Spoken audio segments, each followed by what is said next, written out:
All right, so welcome to our first lesson, focusing on just introducing you to some terminology, looking at limits.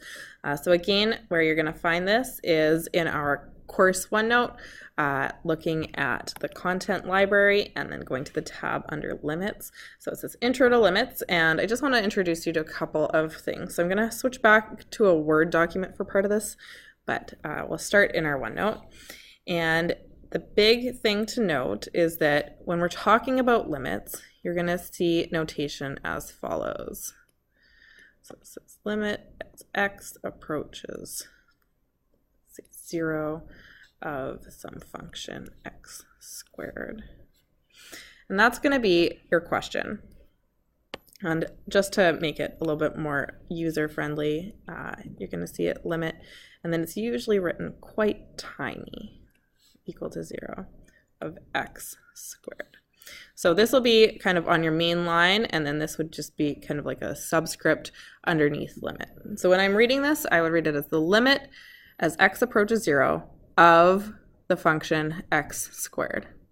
And what that means is that I'm looking at this particular function and what is it doing as x approaches 0. And so I'm really just kind of looking for a y value. That's the main goal, is to get some y value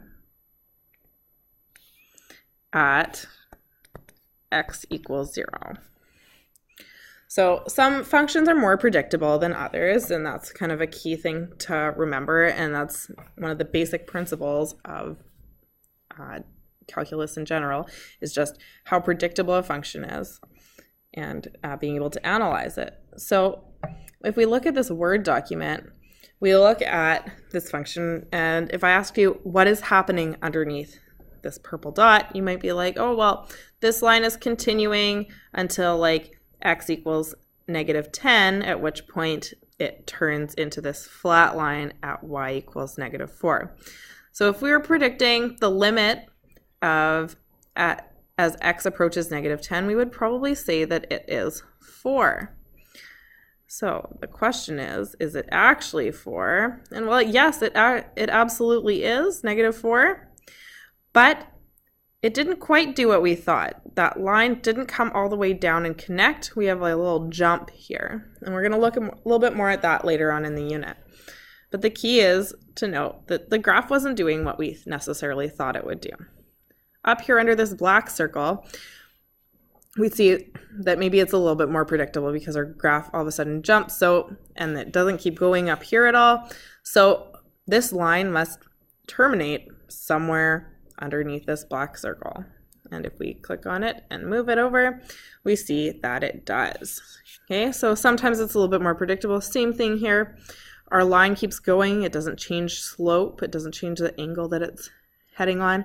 So when I click on that white circle and move it, I can see that it is very predictable. But sometimes we do get this discontinuity, and sometimes it's a little bit less obvious.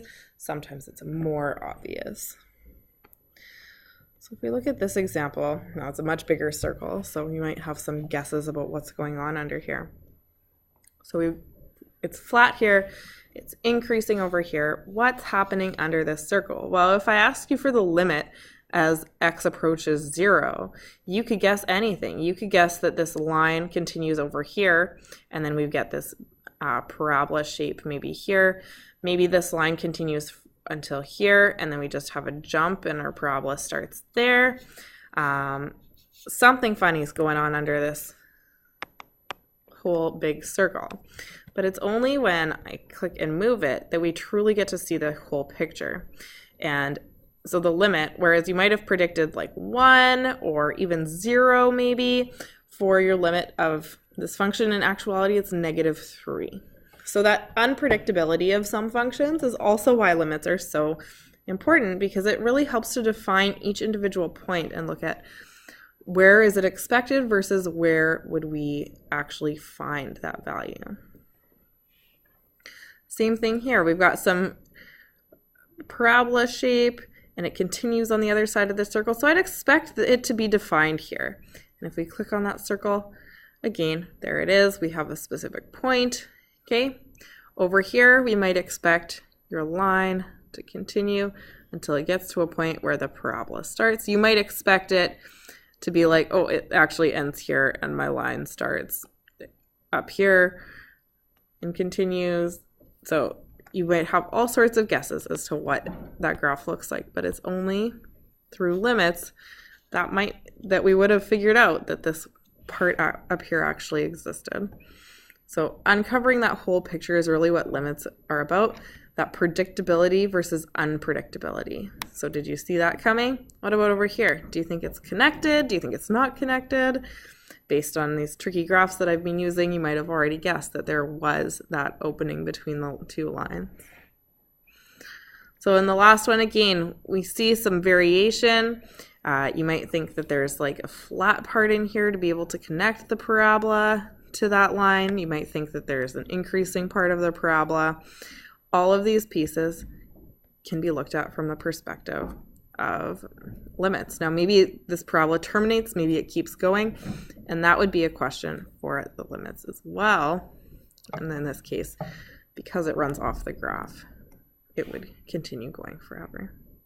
So limits look at the y values at certain x values, and it looks at what is the behavior of the graph surrounding that point. So if we go back to here, I could ask you the limit at x equals -2, or as x approaches -2 of my function f of x, because I'm not going to define this whole thing. So we'll just call it f of x in general. Okay, in that case, we would look here and we'd say, okay, well, if I had to predict where it was going to be, it would be at 0, and that's truly where it is, so we could say that it is at 0. So that's what we're going to be working towards. You'll be doing this using tables as well as graphs and algebraically, so we'll be coming at limits from all different angles. And if there's one thing you can remember, it's how to read this notation, so the limit as x approaches some value of whatever function it is you're looking at, and that you're always going to be you're always going to be talking about what the y value is at that particular point in time for your function. So that's limits.